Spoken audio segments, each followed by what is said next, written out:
Shalom, selamat pagi Bapak Ibu Saudara sekalian yang saya kasihi.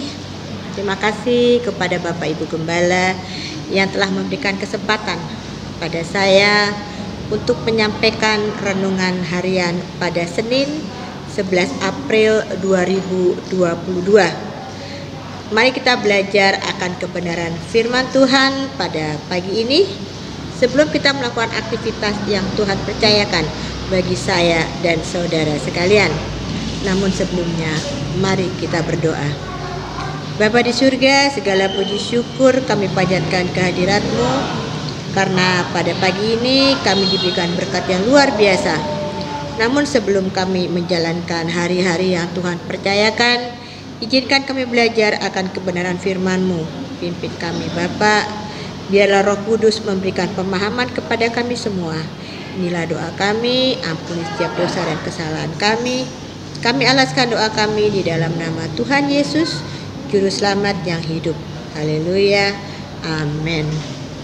Bapak Ibu Saudara sekalian, pada pagi ini kita belajar tentang bagaimana kita menangani badai.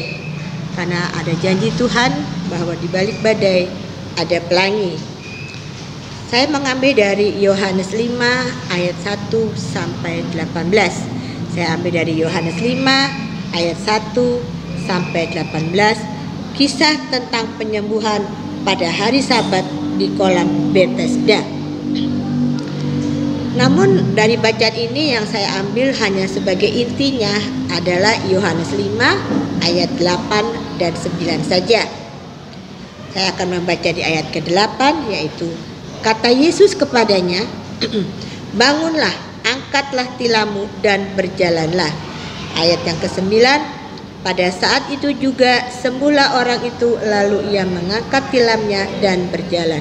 Saya ulangi kembali, Yohanes 5 ayat 8 dan 9. Kata Yesus kepadanya, bangunlah, angkatlah tilammu dan berjalanlah. Pada saat itu juga sembuhlah orang itu, lalu ia mengangkat tilamnya dan berjalan. Bapak Ibu jemaat yang terkasih, dalam minggu sengsara kali ini firman Tuhan yang kita pelajari bersama adalah bahwa semua orang harus berjuang. Kata berjuang di sini ada banyak hal. Bisa ekonomi, bisa rumah tangga, bahkan mungkin sakit penyakit seperti cerita bacaan yang kita baca di firman Tuhan ini dari Yohanes 5 ayat 1 sampai 18. Bagaimana perjuangan seseorang yang sakit penyakit yang ada di salah satu kolam Bethesda ini. Ada yang sakitnya tidak bisa berjalan, ada orang yang lumpuh.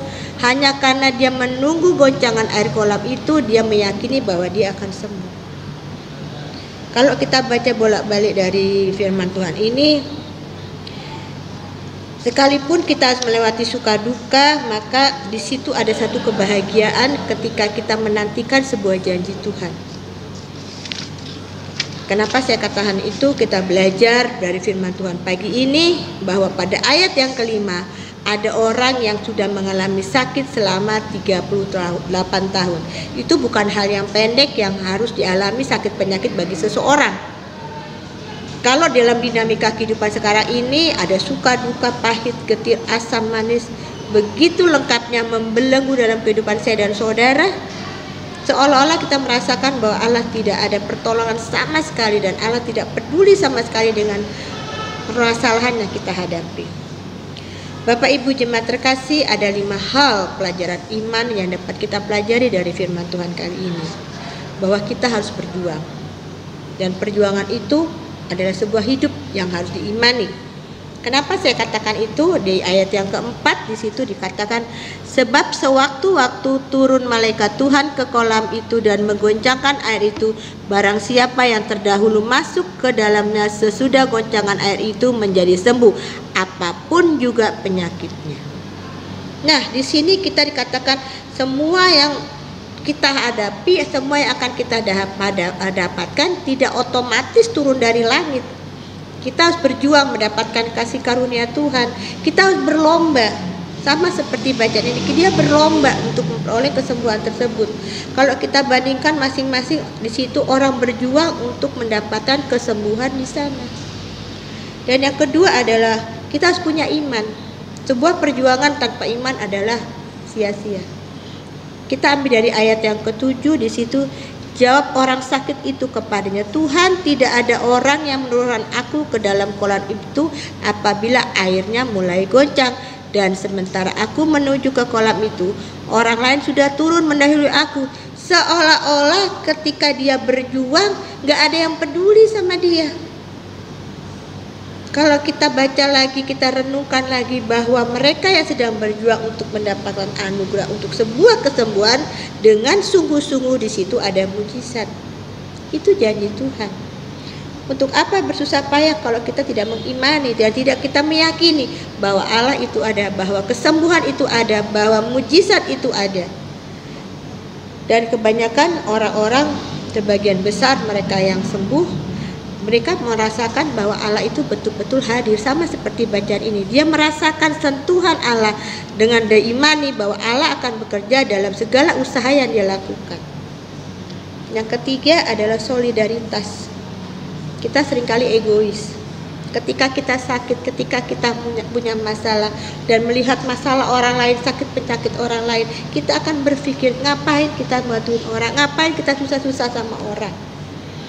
Kalau kita baca di ayat yang ke-7 tadi, kita bisa melihat seolah-olah tidak ada pertolongan, seolah-olah tidak ada yang peduli sama dia.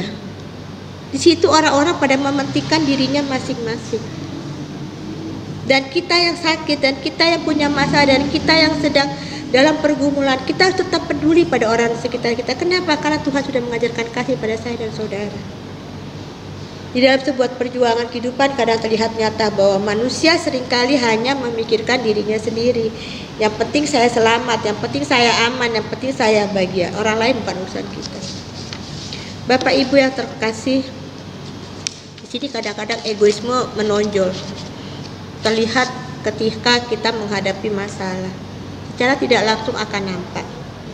Yang keempat, iman akan menyelamatkan saya dan saudara. Kalau kita baca di ayat ke-12, di situ mereka bertanya kepadanya, siapakah orang itu yang berkata kepadamu, angkatlah tilammu dan berjalanlah. Dia mengimani dalam hidupnya bahwa Allah punya mujizat, bahwa Allah akan memberikan pertolongan. Tetapi kadang pada pertolongan itu tidak datang. Namun dia mengimani bahwa Allah tidak akan meninggalkan dia.